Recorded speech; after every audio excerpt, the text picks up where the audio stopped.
దర్శకుడు రాజమౌళి వ్యాఖ్యలపై రచ్చ కంటిన్యూ అవుతోంది. హనుమంతుడిపై నమ్మకం లేదంటూ రాజమౌళి చేసిన వ్యాఖ్యలపై హిందూ సంఘాలు మండిపడుతున్నాయి.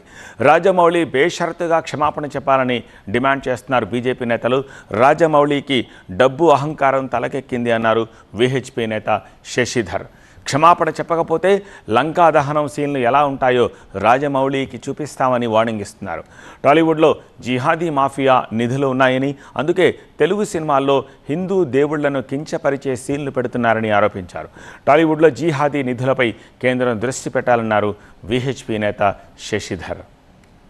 రాజమౌళికి డబ్బు, మదం, అహంకారం తలకెక్కింది. అందుకే హిందువుల విశ్వాసాలు గాయపడేలాగా పిచ్చి పిచ్చిగా మాట్లాడిండు. యావత్ హిందూ సమాజం గడిచిన 2 రోజులుగా ఆందోళన వ్యక్తం చేస్తుంటే తన ద్వారా జరిగినటువంటి పొరపాటుకు క్షమాపణ చెప్పుకోవడానికి కూడా ఆయనకు మనసు వస్తలేదు. రాజమౌళి భక్తుల ఆగ్రహం కట్టలు తెంచుకుంటే లంకా దహనం సీన్లను ఎట్లుంటాయో నీకు డైరెక్షన్ చేసి చూపెడతారు. అప్పుడు నమ్ముతావేమో మరి నువ్వు హనుమంతుడు ఉన్నాడు అని. హెచ్చరిస్తున్నాం, బేషరతుగా క్షమాపణ చెప్పు. తెలుగు చిత్ర పరిశ్రమ లోపట జిహాదీ మాఫియా నిధులున్నాయి.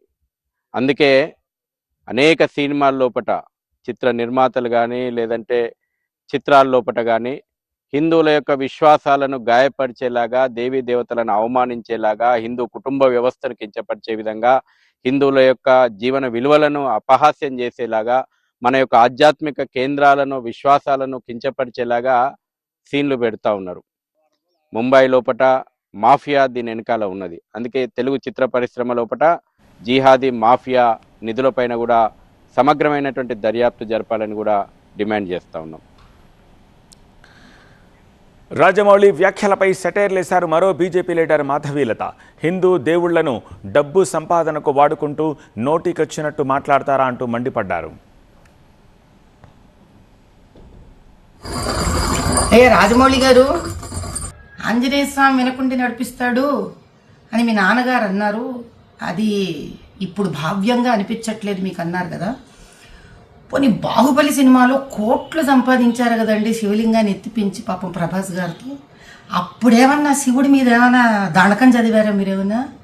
ఏ శివాలయానికి ఏమన్నా దాన ధర్మాలు చేశారా?